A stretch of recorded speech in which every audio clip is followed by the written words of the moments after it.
your seat is upright, window blinds are open, tray tables put away, and all devices are unplugged.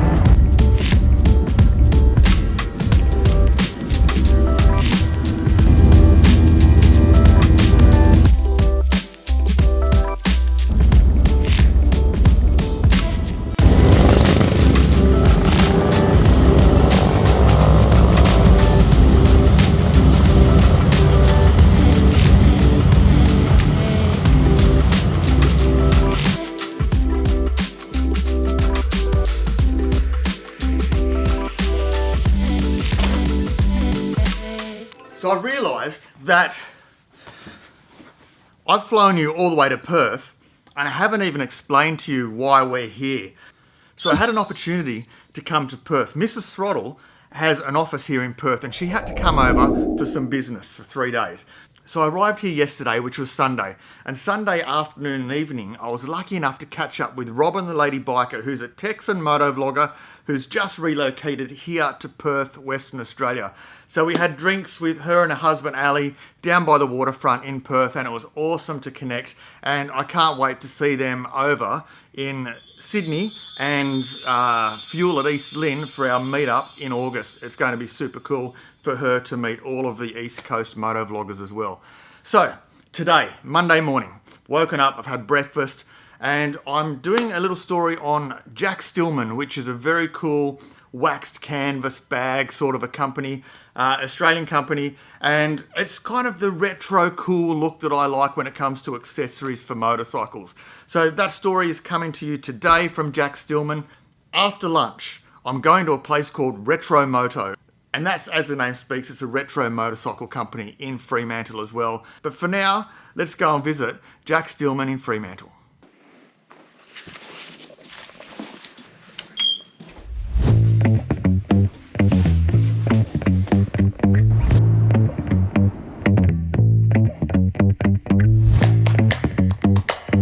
Yeah, well, I'm Jared Stillman, and I founded Jack Stillman in 2014 in Perth. I was my partner had passed away in 2013, so leaving me with my daughter, who was 2.5 at the time. So and prior to that, I was working in mining, doing like FIFO work, so I couldn't really do that anymore. I had to raise a kid. So I was looking for opportunity. I was always into a few other businesses and a bit entrepreneurial. So I started Jack Stillman with the bags because I've always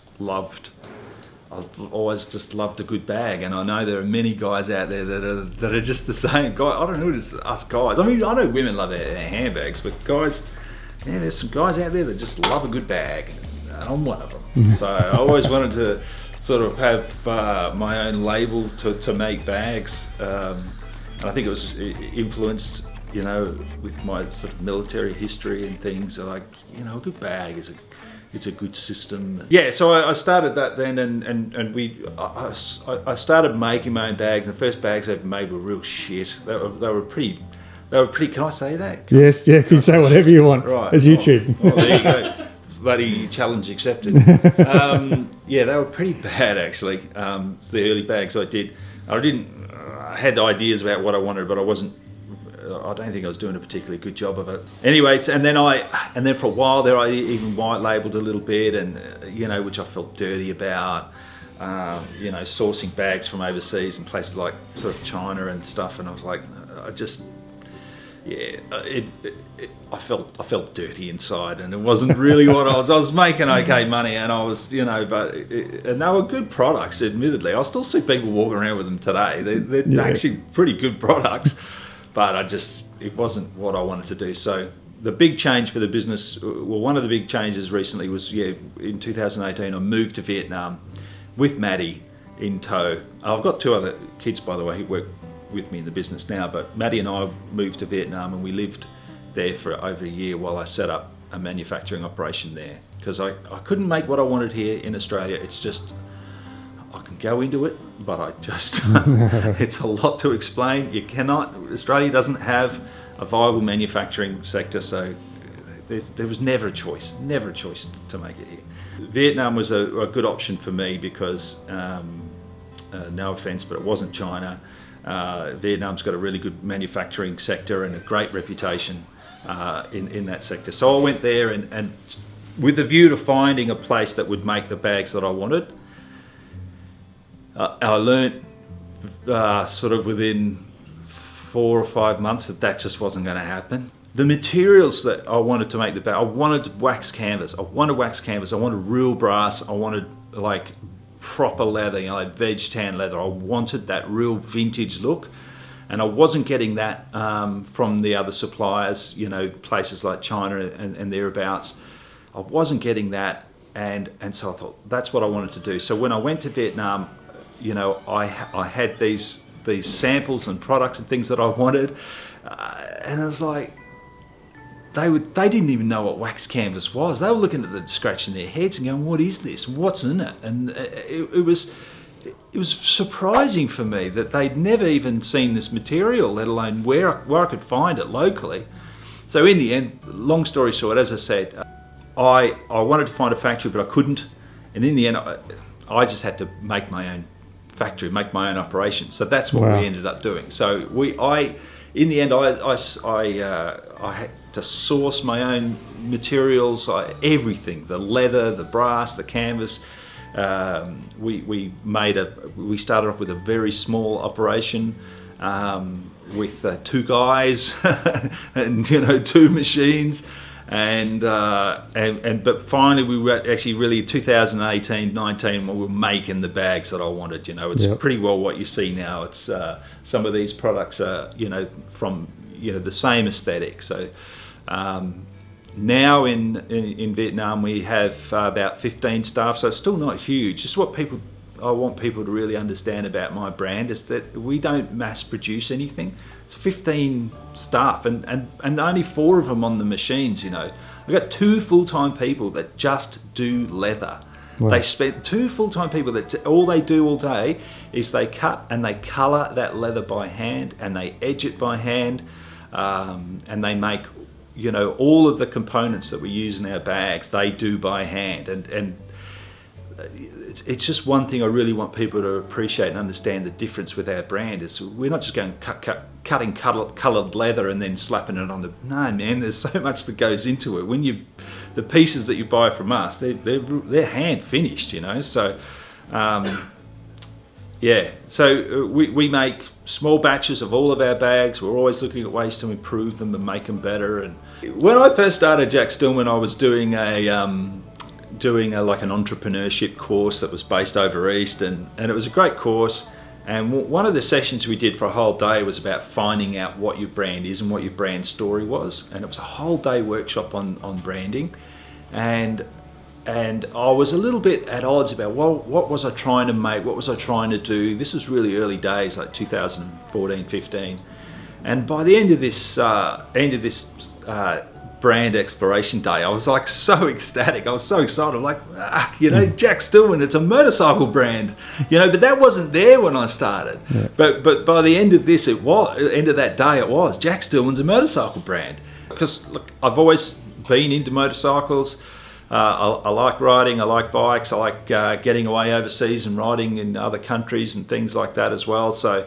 Yeah, it just made sort of immediate sense that that's what the brand is. It's a motorcycle company, a motorcycle brand, and we make our bags for motorcycle riders. That's the test that we put on them in terms of durability and, you know, function over form. Like, function always comes first, form is second. You get the function right and then you work on the form. That's my philosophy. So function-wise, just about every product we do, I look at it from the perspective of, okay, how would this go on a motorcycle? Would this work if it was going through the rain or going through, you know, windy conditions or something like that? How would this perform? And that's, I guess, the measure that I put to everything that I design, is how would it fit in those circumstances. Yeah, like my daughter Tia's. You know, we've got a few other brands that we're looking at the moment, and a few other sort of opportunities. Jack Stillman's going, pretty well. We want to expand Jack Stillman a bit more globally. We've definitely got a presence a big presence over the east coast of Australia. We've got a presence in Europe and in the UK, and we want to expand on that and then also sort of move into North America. My daughter's starting another brand. It'll be a bit of a sister brand to Jack Stillman called Elva May, and so we'll have similar products with a similar kind of theme to that. So definitely getting some ideas for some products that the ladies would prefer. So we've got our manufacturing sorted, so there's a lot that we can do. Yeah, we just like making cool shit. Yeah. That's it. I think if we can go on making cool shit and stuff that's a bit out of the ordinary and a bit unique, I think we're doing all right. Yeah. Can't agree more. How cool is Jared and the Jack Stillman brand? I absolutely love these bags. I love the company, and now after hearing the background, I love the philosophy as well. Anyway, just a couple of kilometres up the road, we check out the Retro Moto Co as well to bring you some very, very cool looking bikes. Okay, so while we're down here in Fremantle, I've been told about Retro Moto Co. So we've popped in and we're having a chat to Mike about these beautiful retro bikes.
Wow, what a cool little day in Fremantle. Look at this weather.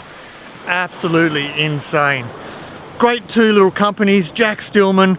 I love that place. I've got a bag to review, which I can't wait to bring you more information about, because it's really, really cool stuff. And keep an eye on them because they're going to grow globally very, very soon. And also an unexpected visit to the Retro Moto Co as well, which was mentioned to me by Road Glide Australia, so I really appreciate that hookup. That was really cool.